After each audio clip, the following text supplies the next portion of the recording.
Welcome, traveler. Tonight, you'll drift back in time, not to the courts of kings or the feasts of nobles, but to the cold, wet earth where soldiers sleep with one eye open. Let the past wrap around you like a woolen blanket, scratchy, damp, and far too thin. But first, a question to stir your mind as your body rests. How heavy is a nightmare you can't wake from when your bed is mud, your blanket is chainmail, and your alarm clock is the sound of a dying man coughing nearby? You open your eyes. The fog hasn't lifted, not in the air and not in your skull. Your back is damp, not from sweat, no. The ground is soaked again. It rained in the night. Or maybe someone nearby spilled their soup or their blood. Hard to say in this light. Above you, canvas flaps in the wind, sagging like tired lungs. Your tent mate groans. His foot has turned purple again. But there's no time for sympathy. The trumpet will blow soon, if the trumpeter hasn't died in the night. You reach for your hose, stiff with mud and old sweat, and fumble for your gambeson, that padded jacket that always smells of vinegar and horse. You roll over, feel your shoulder pop, and crawl toward your boots. One is wet inside, again. You slip it on anyway. Outside, the camp murmurs. Fires sputter, metal clinks. A chicken screams. It's hard to say why. Someone might be trying to eat it or marry it. You don't ask.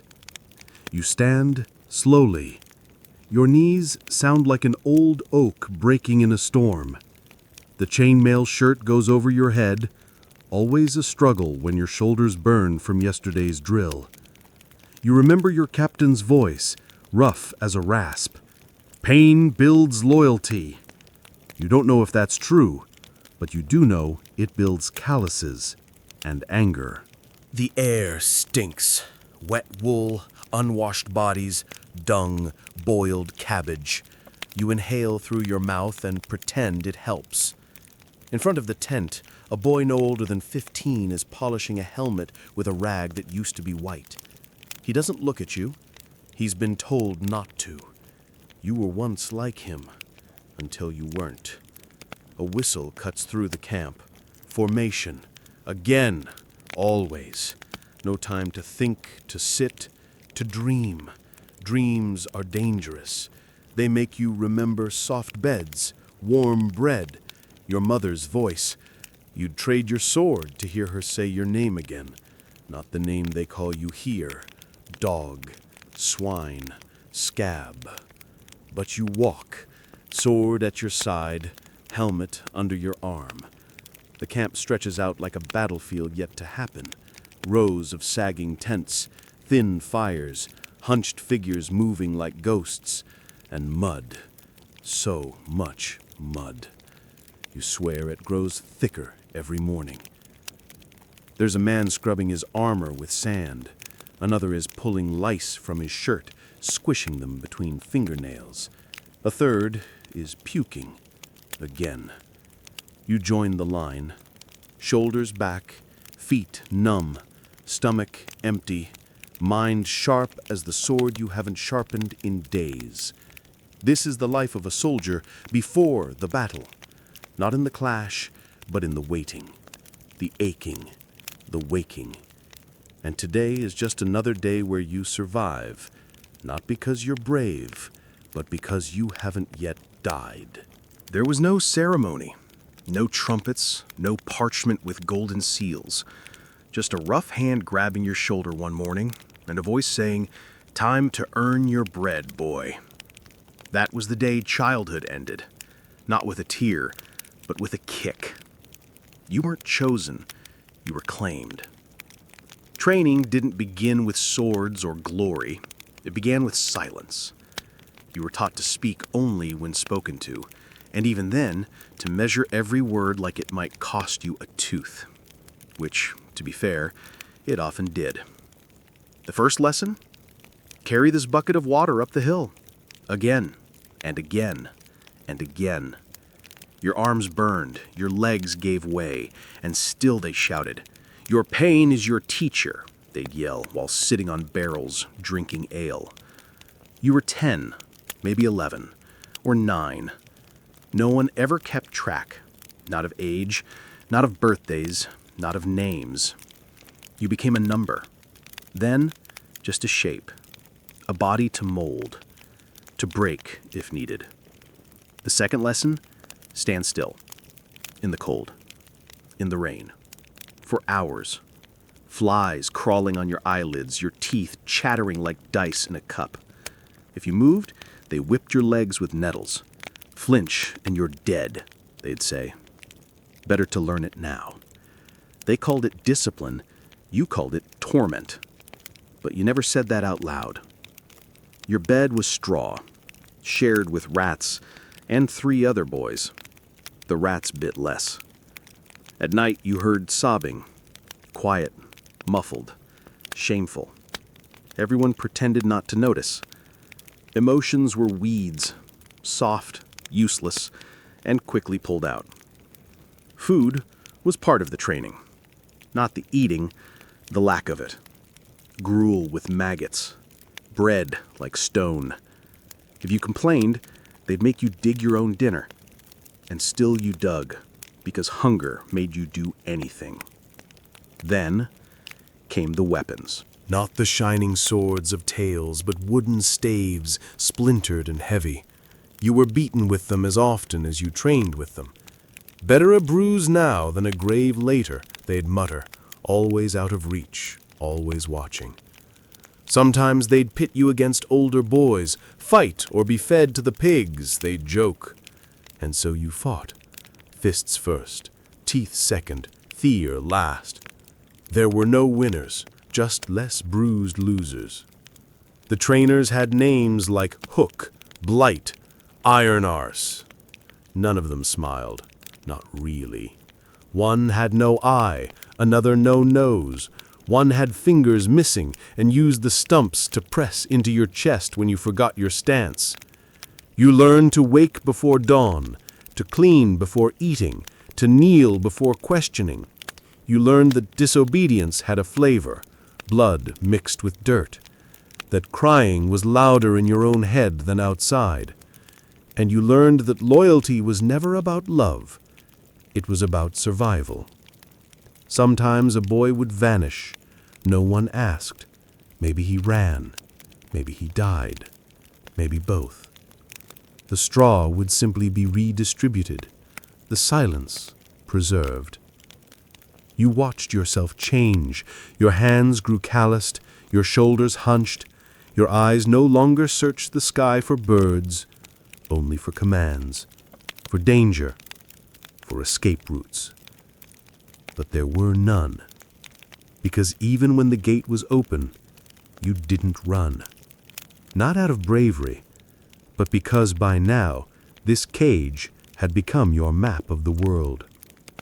The forge of discipline didn't just mold you, it erased you, and in your place, a soldier was born, tired, obedient, and terribly, terribly silent. It came one morning, like everything else, without warning, without warmth. You were told to wash, a rare command. The water was ice, the soap a rag with ash. You scrubbed your face, your hands, even your ears, not for yourself, but because appearance mattered today. The oath. They dressed you in your best, which meant the tunic with the fewest holes and boots that only leaked from one side. Your gambeson had been beaten clean with a stick. It still smelled like mildew and old meat, but less than usual. That was considered presentable. You were herded into the courtyard, shoulder to shoulder with boys you barely knew, men you feared, and the grizzled veterans who watched with eyes like chipped stone. A line of flags fluttered weakly in the wind. One was torn. No one fixed it. The knight arrived on horseback. His armor gleamed. You hated him immediately. He sat tall, his beard oiled, his eyes scanning the line of recruits as if you were livestock. His horse was the cleanest thing any of you had seen in weeks, brushed to a shine, eyes calm, well fed. It smelled of hay and apples. You, in contrast, smelled of old socks and boiled turnips. A priest stood nearby, muttering Latin over a candle that wouldn't light. No one listened. You were watching the sword. It lay on a red cloth, wide-bladed, too ornate for use. Its hilt shimmered. It was the sword of oaths, used not in battle, but in ritual, kissed by countless mouths now dead and forgotten. You wondered how many had choked on that kiss. One by one they called your name, or a version of it. Some of you didn't have surnames. Some just had nicknames, or what your village called you before the village disappeared. You stepped forward, knelt. The mud sucked at your knees. The knight looked at you, not with recognition, but with inspection, like he was buying a mule. You swore. Words learned by repetition, not meaning. Vows of obedience, of service, of honor. You didn't know what half of it meant, but you said it all because everyone else did. Because that's how you ate, how you stayed out of the stocks, how you lived. He tapped your shoulders with the sword, not hard, but heavy, symbolic weight. You bowed your head. You rose. You stepped back. No applause, no warmth, just the wind, the flags, the quiet shifting of boots in the mud. Later, they handed you a scrap of parchment. Your name was on it, misspelled. It said you were now in service to the Lord of Thornbridge. It also said you'd be paid, though no one told you when or how much, or whether it would ever arrive. But that was the trick. The oath wasn't a contract. It was a cage. Because from that moment on, you didn't belong to yourself. Your sweat, your blood, your thoughts, they were all his now. The Lord's, the crown's, the church's. Take your pick. You weren't a soldier because you believed. You were a soldier because you were told to be. And belief? That was optional. But obedience? That was not. You didn't become a knight that day. You became a tool. Polished maybe? Sharpened possibly. But a tool all the same. And the illusion? The one that said you were now part of something greater, noble, historic, righteous? It faded as quickly as the candle the priest never managed to light. No one tells you how long the road will be, only that you'll walk it. You wake before dawn again. The ground is still frozen. Your legs ache from yesterday, and the day before yesterday, and the week before that. The captain yells, and the march begins. There is no destination, not really. To the border, they say, or to the north, or where the Lord commands. But all you see is mud, fields, trees, mud again. Your pack weighs more with each step. Inside, a loaf of bread hard as stone, a tin cup, a bent spoon, a damp blanket, and a whetstone that never gets used. Your sword clangs at your hip, your back is slick with sweat by midday, and by night it's ice again. The road isn't always a road. Sometimes it's a trench of manure, sometimes a goat path, sometimes just a memory in the dirt. You pass peasants who don't look up. children who stare wide-eyed, dogs who bark then whimper, and always the stink of feet, of leather, of rotting things. You try not to think, but your body thinks for you. Blisters bloom like mushrooms, your thighs chafe, your shoulders burn from the straps digging in. You shift, adjust, tighten, loosen, it doesn't matter. Pain just moves from one place to another. The man in front of you wheezes. He's older. He limps, but never stops. You don't know his name, only that he mutters to himself at night and smells faintly of cabbage. You'll probably share a tent with him when the rain comes. Again. There's no singing. That's just in stories. Real soldiers don't sing. Their mouths are dry, their throats raw, and their minds elsewhere. They walk. That's it. One foot, then the other. Sometimes someone collapses. They get kicked until they rise, or they don't. Then the others strip their body for gear. No one cries. No one prays. The march moves on. When it rains, you walk. When it snows, you walk. When your heel splits open, when your ankle swells, when your teeth chatter like dice in a gambler's hand, you walk. You learn tricks, how to keep your mind blank, how to chew a twig to stay awake, how to piss without breaking stride. But nothing helps with the hunger.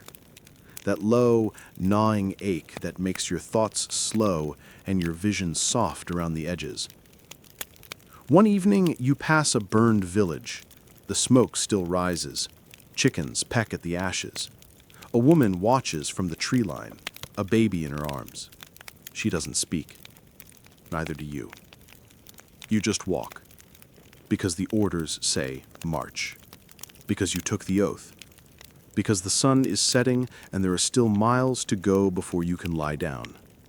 And when you do, it will be on cold earth, with your boots still on, your sword still strapped, and your dreams heavy with dust. There's a joke among soldiers. What's the reward for walking 20 miles? Another 20. But you don't laugh. No one does. You just keep walking.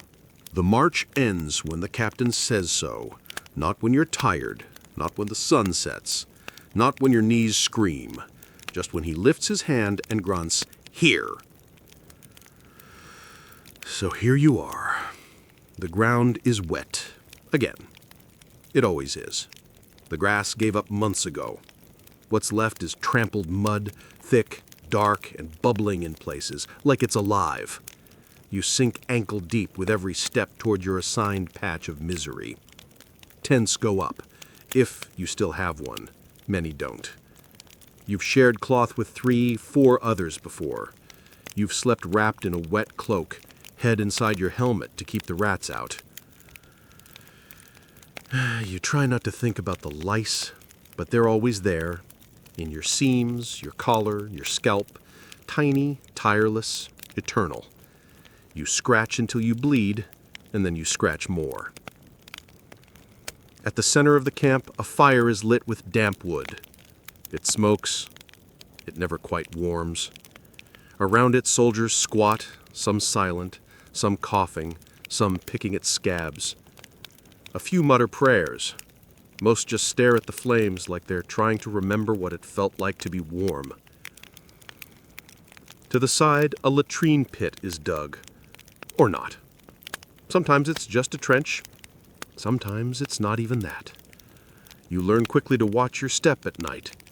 One misstep, and your boot sinks into something warm, soft, and unspeakable. You've lost count of the infections. Blisters gone black, sores that never close, wounds that smell sweet, the kind of sweet that means death is near. The camp healer, if there is one, uses wine to clean cuts, or urine, sometimes his own. Food arrives late, if at all. a pot of something gray, maybe oats, maybe roots, maybe both. A soldier once found a finger in his bowl. They laughed, sort of. You eat slowly, not for flavor, there is none, but to give your stomach time to believe it's full. Spoiled meat? You eat it. Moldy bread? You scrape the green and eat it anyway. Hunger is stronger than disgust, always. Fights break out over scraps, a stolen cloak, a cleaner boot, a missing knife. Arguments end with fists or rocks or worse. And the officers don't interfere. Let them bleed, they say. Fewer mouths to feed. You try to sleep. The ground is hard. Your limbs ache. The cold seeps in, even wrapped in every piece of cloth you own. You hear snoring, coughing, a man weeping. Someone mutters in his sleep, begging, praying, reliving something too dark to say aloud. And then the scratching, always the scratching, nails against skin, against cloth, against sanity. You curl into yourself, eyes closed, willing the world to disappear. But it doesn't. The stink, the filth, the groans, they seep into your dreams. And tomorrow the captain will yell, and you will rise. Because this is life in the camp. Not rest, not refuge, just a pause in the suffering, long enough for your wounds to fester in peace. At first, it's just a whisper, a light pinch beneath the ribs. You ignore it. You always do. Hunger is part of the job, like mud or blood or orders barked before sunrise. But whispers grow. The pot is nearly empty when you get to it. What remains is a gray sludge clinging to the sides. Someone scrapes the bottom and hands you a ladleful. It jiggles. You don't ask what's in it. You've stopped asking. You eat slowly, savoring each vague bite. A lump here, a soft shred there. Maybe it's root, maybe it's meat. Could be rat, could be worse. You've learned not to care. Later, your stomach groans, loud, embarrassed. You laugh bitterly.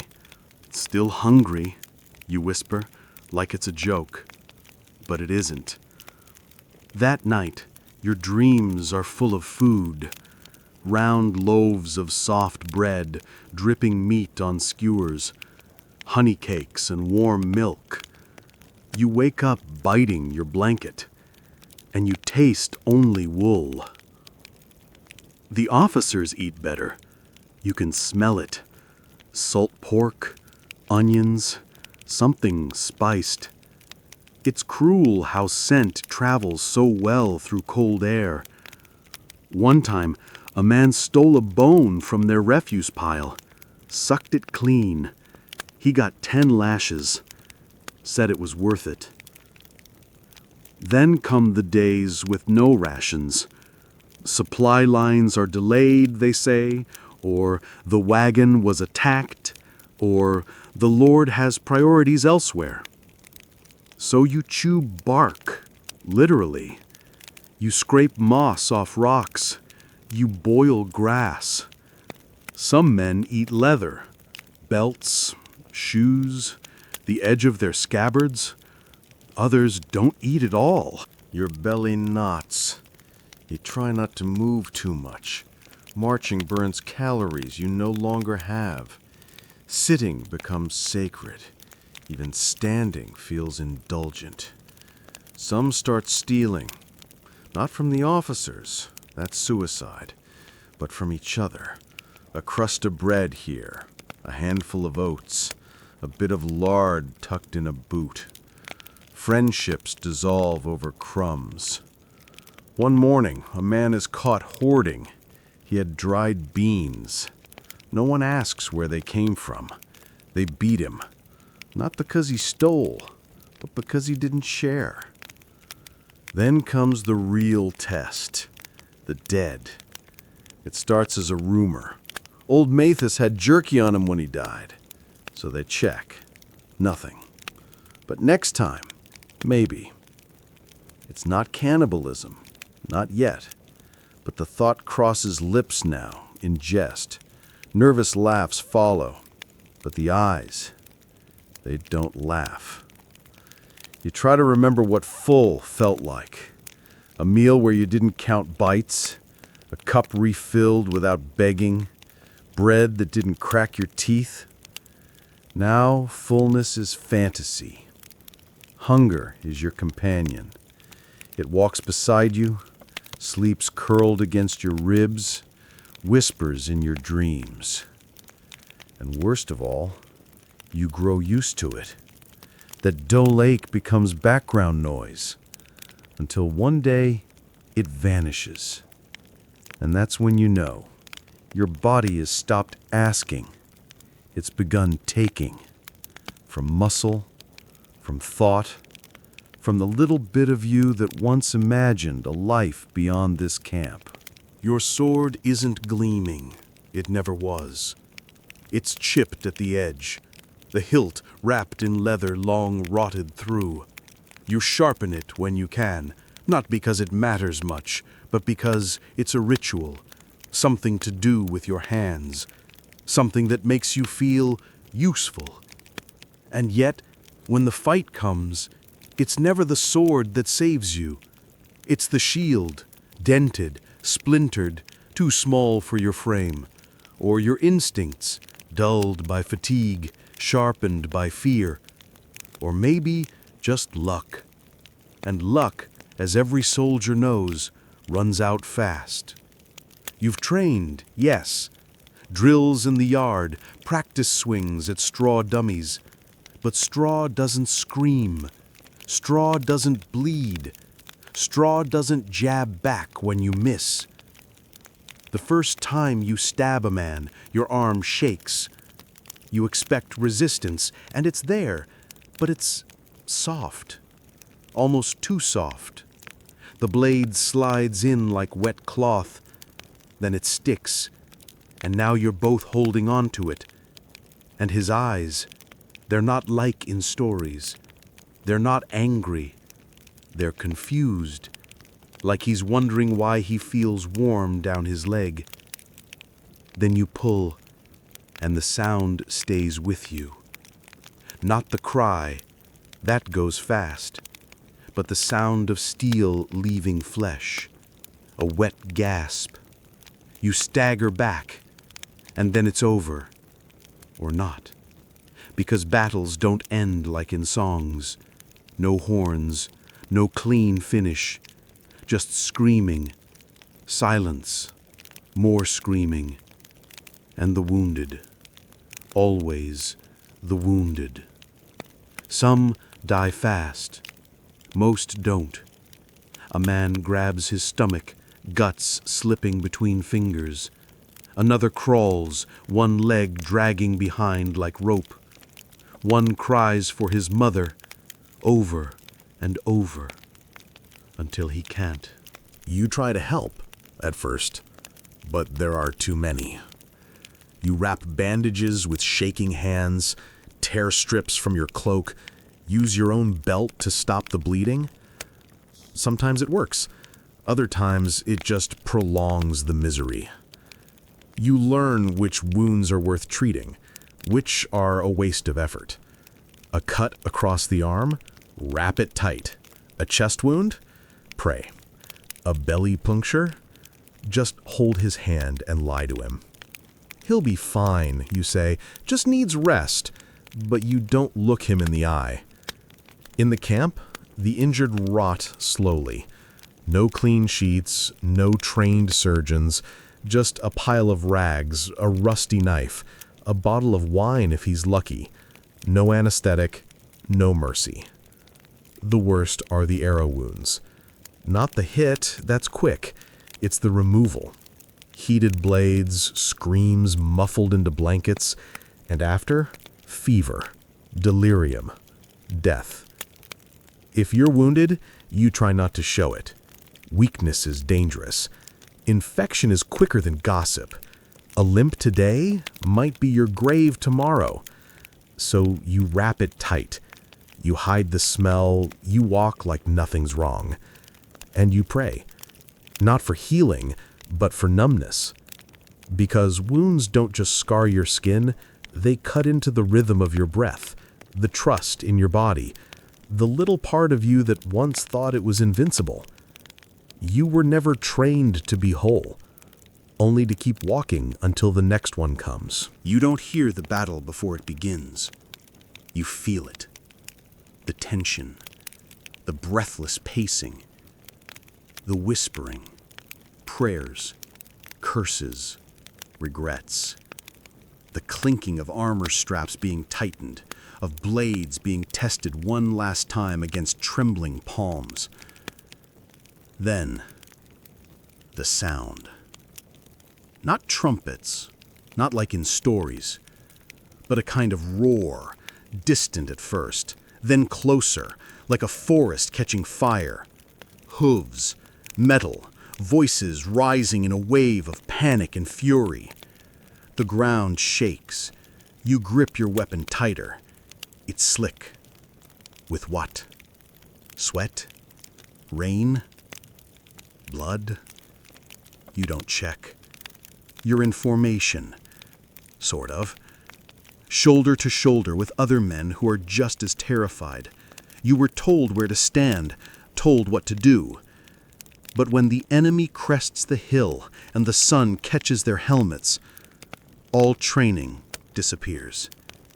And then it happens.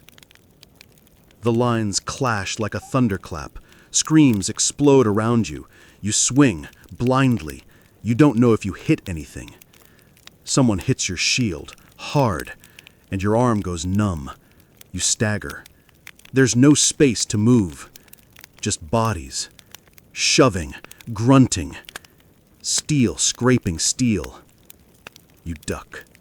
You slash. You trip over a corpse. You scream. You're not sure if it's in pain or rage or panic. Maybe all three. A man charges at you, face wild, blade high, and you jab forward. He collapses. You don't think. You step over him. You've already forgotten his face. It's not noble. It's not clean. It's not about skill, or strength, or courage. It's about not dying. You hear men begging, some for help, some for death. Someone is on fire. Someone else is laughing, not from joy, but from madness, a kind of giddy horror. Blood gets in your mouth, your eyes, your boots. The field turns into a churned mess of mud and limbs. You step on someone's hand. You crush a nose beneath your heel. You don't stop. You can't. Sometimes the enemy retreats. Sometimes your side does. But the direction doesn't matter. You follow the noise. You keep swinging, or pretending to. The worst part isn't the fighting. It's the waiting. Before and after. When the adrenaline fades and your hands start to shake. When you look down and realize your arm is bleeding. When you see a face you recognize, eyes open, unmoving, and wonder if you should close them. But you don't, because someone yells again. Form ranks. To the left. Push forward. The words blur. Your thoughts vanish. Only reflex remains. At sunset, it ends, or seems to. The noise dies slowly. Moans linger. Carrion birds circle. And in the silence that follows, you notice your ears ringing and wonder if the sound will ever stop. You're still alive. For now, you don't feel like a hero, just tired. There's no glory in surviving a battle, only consequences. The wound doesn't hurt at first, not really. Your body is too shocked to notice. You see the gash on your thigh, torn through cloth and flesh, but it's distant, like it happened to someone else. You laugh. That's normal. A sharp, nervous laugh. Then the shaking starts. Someone helps you back to camp, or you crawl. You don't remember. Time collapses into smudged images. A man screaming with no tongue. A horse limping sideways. A priest whispering over a pile of corpses. You're laid down on a blanket, or on dirt. It doesn't matter.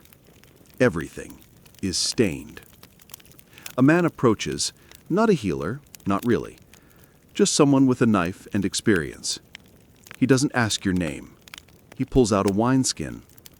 You hope he'll offer you a drink. He pours it directly into the wound. The fire is instant, blinding. Your back arches, you scream. A nearby soldier tries to hold you down. You both fail. Then the knife comes, glowing red from the flame. Cauterization, they say. You've heard the word. You never imagine the smell. Burnt skin is sweet, sickly, like meat gone wrong. You vomit. You pass out. When you wake, your leg is wrapped in linen stiff with blood. Your teeth are chattering, but not from cold. The fever comes next. It doesn't knock. It just enters, slowly. Your thoughts blur. You see shapes that aren't there. A woman from home. Your brother. A dog you buried as a child. You talk to them. They don't answer. That makes sense. They're dead. You sweat, you shiver, you bake and freeze in the same breath. You want to die, but you don't. Not yet. Around you, other wounded groan. Some pray, some beg, some just stare. Their eyes fixed on a spot on the canvas above, as if watching their soul leave through a hole in the roof. Infection is everywhere. The bandages are never clean, the knives never washed. Pus drips from wounds wrapped in hope and filth. Black lines creep up legs, across torsos. When it reaches the chest, that's the end. Sometimes they cut the limb off, if it's caught early, if the captain decides you're still useful. They strap you down, put wood in your mouth, and saw through bone. You don't scream the whole time, only until your voice gives out. The stump is cauterized. Again, the smell. Always the smell.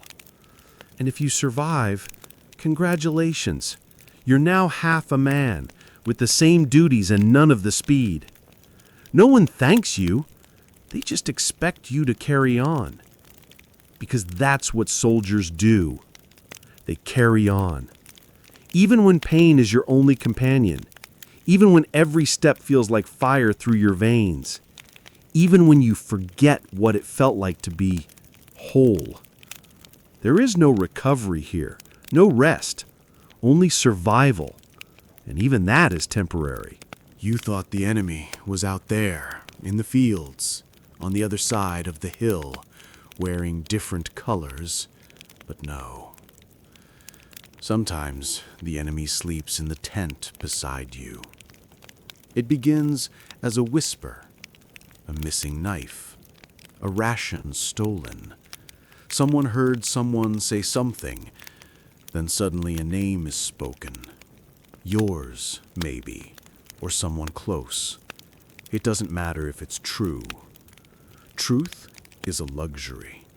Out here, only order matters. They drag him, the accused, to the center of camp. He's barefoot, mud up to his knees, shirt torn. His face is already bruised. You wonder if they started beating him before the trial.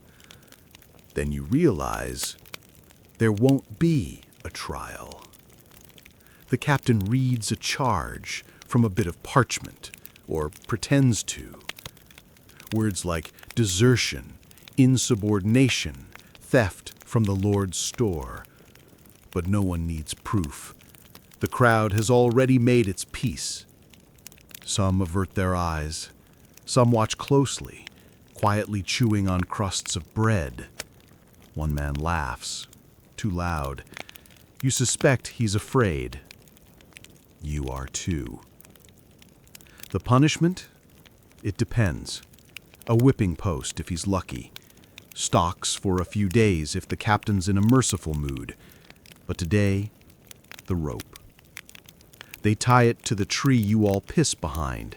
Poetic in a cruel way. He begs. That's normal. Some don't. Some stand still, chin high. But most cry. Not out of guilt, but out of realization that this is it. That their life will end not in battle, not with honor, but here, in front of comrades who won't say their name again. The executioner is another soldier. He doesn't want the job, but he wants the extra ration it pays. Everyone does. The rope tightens, the body falls. Sometimes the neck breaks clean. Sometimes it doesn't. Then there's kicking, gurgling, eyes bulging. It takes time, and no one looks away. Afterward, the body hangs until morning. As a lesson, the birds come first, then the smell. Eventually, someone cuts it down, tosses it into a pit with the others. No grave, no prayer, just silence.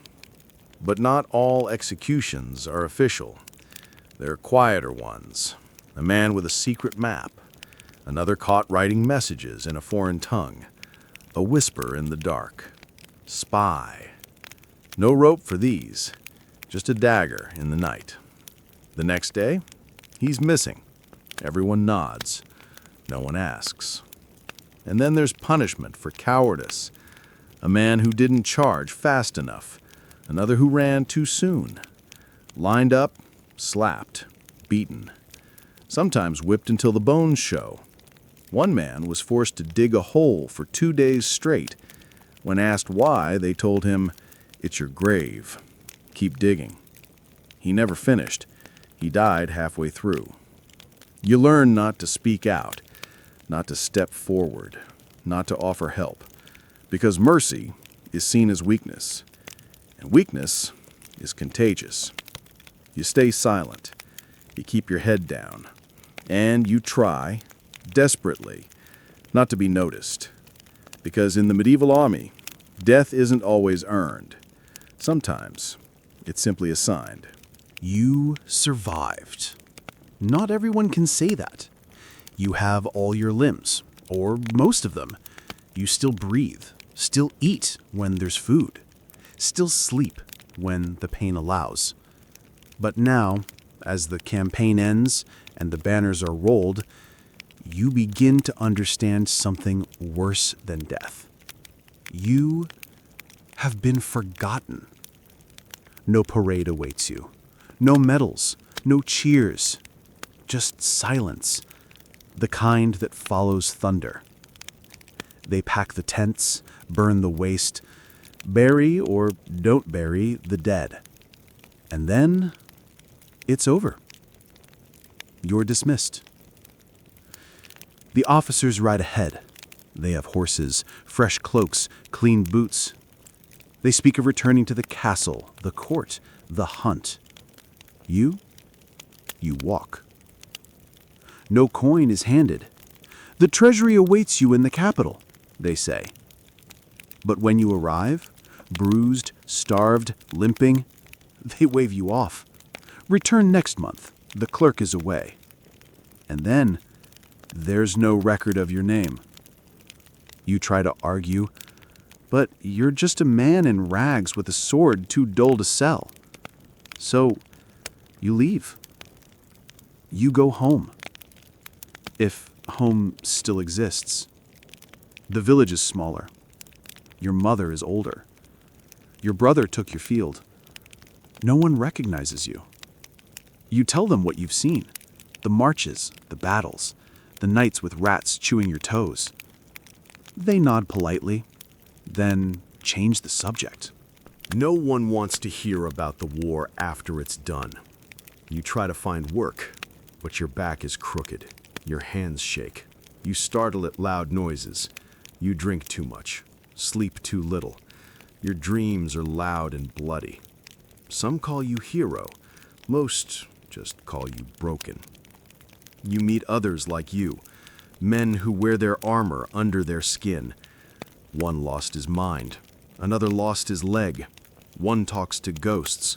You all nod in understanding, but no one says much. You wander from town to town, selling your blade for coin, guarding merchants, beating peasants, breaking up tavern fights. It's not service, it's survival. One winter, you sleep in a barn, wrapped in straw, rats at your feet again, like old friends. You cough all night. The cold sinks into your lungs and stays there. You think of the oath, of the shining sword, of the knight on horseback tapping your shoulder.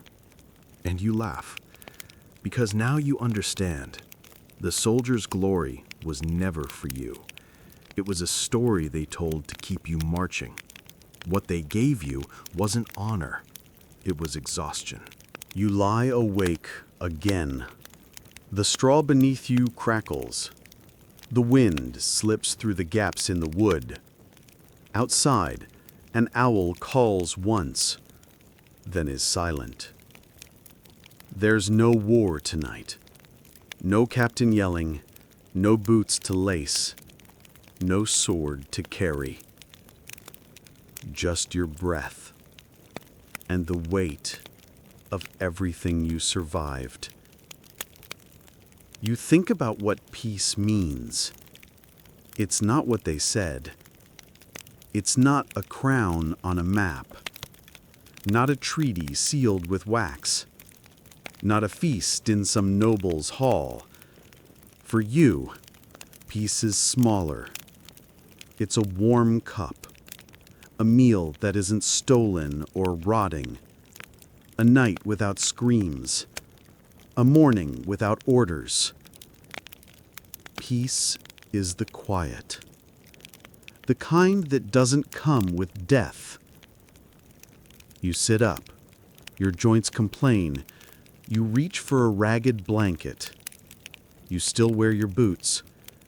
You never got used to taking them off. Not even now. You remember the faces. Those who didn't make it. The boy who cried every night until he didn't. The man who lost half his arm and still tried to march. The one who begged for water and got silence instead. Sometimes you speak to them, out loud, just a name, just to keep it from vanishing.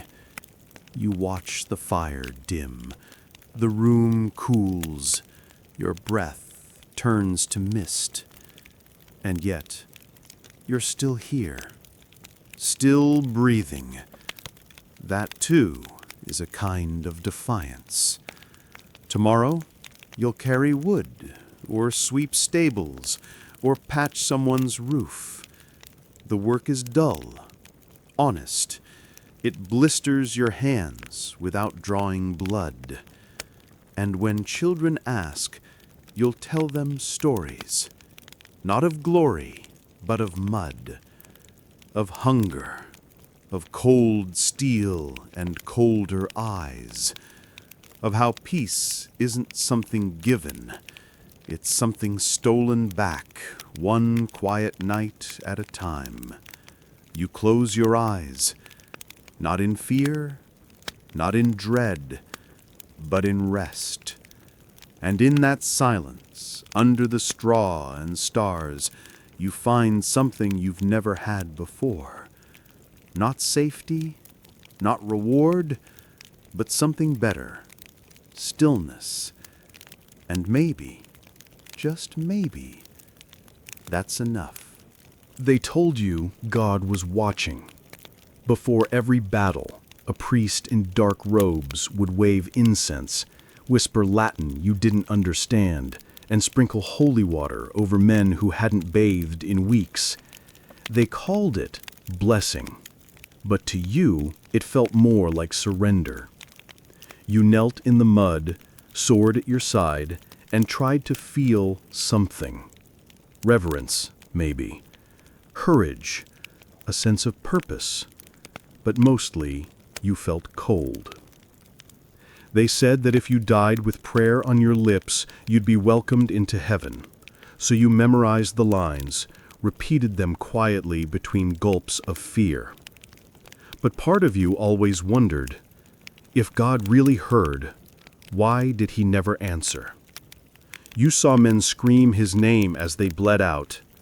You saw priests run from battlefields faster than any foot soldier. You saw a chapel set on fire with women and children inside, and no lightning struck the sky in protest. Still, you wore the cross. You bowed your head when told. Because belief was expected, and doubt, that was dangerous. The chaplain told you that suffering was holy, that your pain mirrored Christ's, that your hunger, your wounds, your nightmares were gifts. You tried to believe that. But when your friend coughed blood for 3 days before dying in filth, you stopped asking why. You just called it fate, or war, or punishment, and moved on. Sometimes, after killing, you'd bury your face in your hands and mutter apologies. To no one in particular. Not to the dead, not to God, but to the part of you that still hoped someone, somewhere, was keeping score. Confession helped, occasionally. You'd kneel before the priest, list your sins, lying, theft, violence, worse, and he'd nod solemnly. 10 prayers, he'd say, and light a candle. Then you'd rise, forgiven, in theory, but your heart stayed heavy. You once asked a priest why some men were born peasants and others lords. He said, "It is God's design." You nodded. But later, in the dark, you wondered, what kind of God designs hunger, lashes, and mud-filled graves for children? You never found an answer, but you still prayed, because in a world of pain, even false hope is better than none. They didn't wear armor. They didn't hold swords. But they bled too. Just not always from wounds you could see.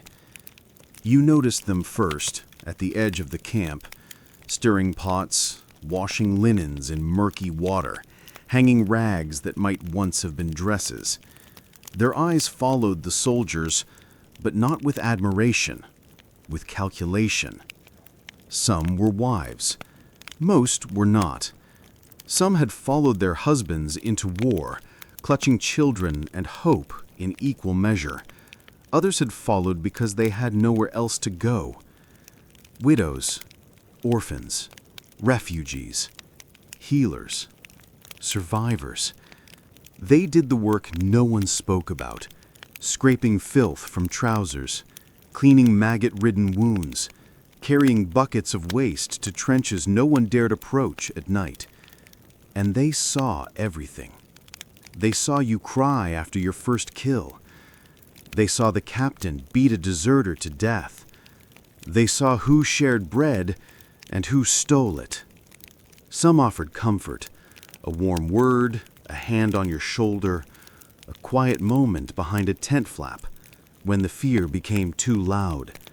Not always for coin, sometimes for kindness, but not always by choice. Because in the camp, power wasn't rank, it was strength. And most men believed themselves strong. You heard them joke, brag. Camp wives, they said, but the women didn't laugh. They aged fast, not from years, but from cold, hunger, and being seen as property. You saw a girl, once, no older than 13, forced to clean wounds with bare hands, then serve food with those same hands. No one thanked her. No one even looked at her. They slept under carts, behind barrels, next to sick horses. And when the camp moved on, many were left behind. Too slow, too ill, too forgotten. But some stayed, endured. There was an old woman they called Mother Rat. No one knew her real name. She had a pouch of herbs, a rusted knife, and a mouth like iron. She delivered babies, pulled arrows, cursed officers under her breath. Men feared her more than the captain. She never smiled, but once she gave you a piece of dry bread. You've never forgotten that. The women kept the camp alive, and the camp kept them invisible. But you saw them, and in the stillness of night, you sometimes wondered, who carries more courage, the man with a sword, or the woman who faces 1,000 swords without ever drawing one? You thought war would be noise, steel on steel, screams, horses charging into fire. That's what they promised in the songs. But here, on the edge of the map, war is silence. You're posted to a watchtower, if it can be called that. It's a wooden structure, barely taller than a tree, swaying in the wind like it might decide to fall out of boredom. From up there, you see fields, forest, mist, and nothing else. No enemy in sight, no battle cries, just the chirp of unseen birds and the rustle of leaves that make your hand twitch toward your sword every single time.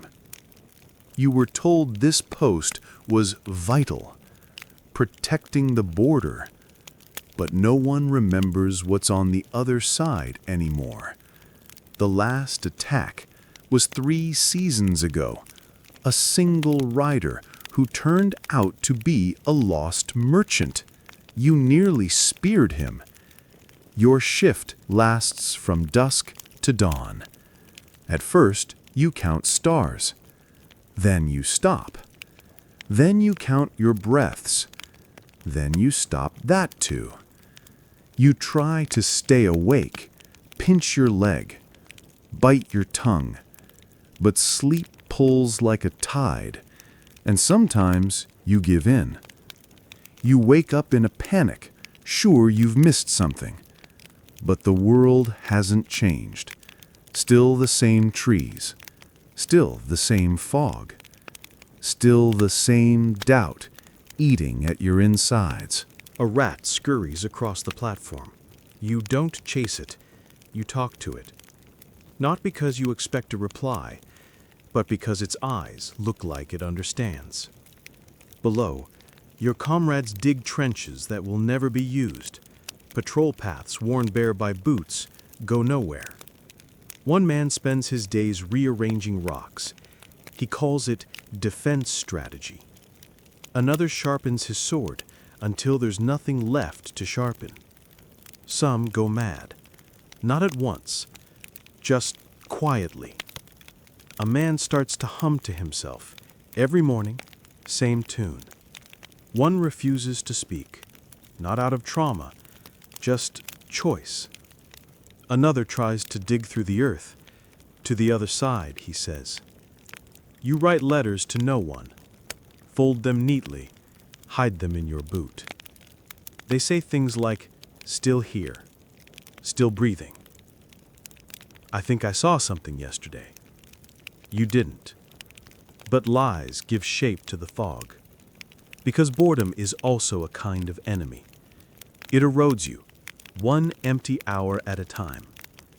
And here, on the forgotten front, there is no glory, only waiting, and wondering whether you're protecting the kingdom or whether it has already forgotten you exist. You were still a child when they gave you a blade. Not because you were ready, but because there were no more men left to hold one. Your hands were too small for the sword. The hilt slipped unless you wrapped it in cloth. Your helmet tilted sideways, covering one eye. They laughed at first. Then they stopped. Because you fought anyway. You weren't alone. There were others. Boys with peach fuzz and cracked voices. Sons of peasants who couldn't afford to feed them. Orphans from sacked villages who had nowhere else to go. Better to die with a sword than with empty hands, someone said. They trained you fast, or didn't. You watched, imitated, learned by doing, and by bleeding. You cleaned armor you couldn't yet lift, polished blades you weren't allowed to use, fed horses, dug trenches, carried messages through mud and arrow fire. Sometimes you held torches at night so real soldiers could see to kill. You didn't complain. You couldn't afford to. Your reward? A crust of bread, a thin blanket, a nod of approval that felt like a medal. You held on to it. The first time you saw a man die, you didn't cry. Not because you were brave, but because you didn't understand. Not yet. But you learned fast. Your childhood ended not with a birthday, but with a body. Not your own, but close. A boy your age, speared through the gut. You held his hand. He called for his mother. You didn't know what to say. So, you said nothing. After that, the others called you quiet.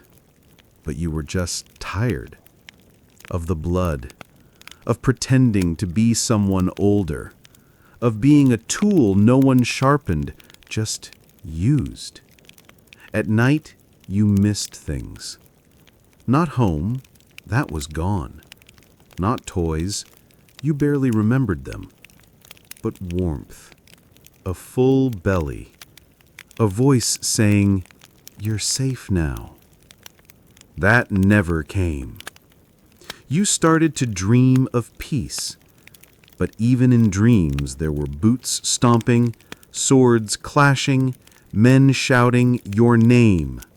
Not the one you were born with, but the one they gave you. Boy, scamp, ghost. You carried that name into manhood, but the child it belonged to, you left him somewhere in the mud. You like to imagine you could have handled it. That in another life, you might have stood tall in armor, face to the wind, sword drawn with purpose. But now you know. That's the lie. Because the life of a medieval soldier wasn't carved from glory. It was scraped from suffering. You wouldn't have lasted the first week. Not because you're weak, but because you're used to softness. Hot meals, warm beds, clean water, painkillers, quiet. Even your silence comes with choice. Back then, silence came with fear, with cold, with death. You wouldn't survive the hunger. Your first taste of moldy bread would turn your stomach. The maggots in the stew, you'd gag, but the others would keep eating. Because they had learned, disgust is a luxury. You wouldn't survive the cold. You'd miss fire. You'd miss socks. You'd miss sleeping without rats chewing through your sleeve. You wouldn't survive the march. Blisters become wounds. Wounds become rot. Rot becomes fever. Fever becomes silence. You wouldn't survive the battle. Not the blades, the chaos. The not knowing where the enemy is. The not knowing where you are. You wouldn't survive the waiting. Days and days on the edge of nothing, staring into fog, hoping something happens, and dreading that it does. You wouldn't survive the wounds, not because they hurt, but because no one would treat them and no one would care. You wouldn't survive the betrayal. You'd believe in honor just once, and it would cost you everything. You wouldn't survive the silence after, the knowing that you did horrible things for people who forgot your name. But maybe that's not a failure. Maybe that's what makes you lucky. Because you were born in a different world, a softer one, a safer one, a world where war is a history podcast, a video game, a bedtime story. And as you lie there now, in your clean bed with a full stomach and a roof above your head, you can close your eyes in peace, because someone else endured the mud for you. Someone else starved for you. Someone else died nameless, cold, and afraid, so you could dream.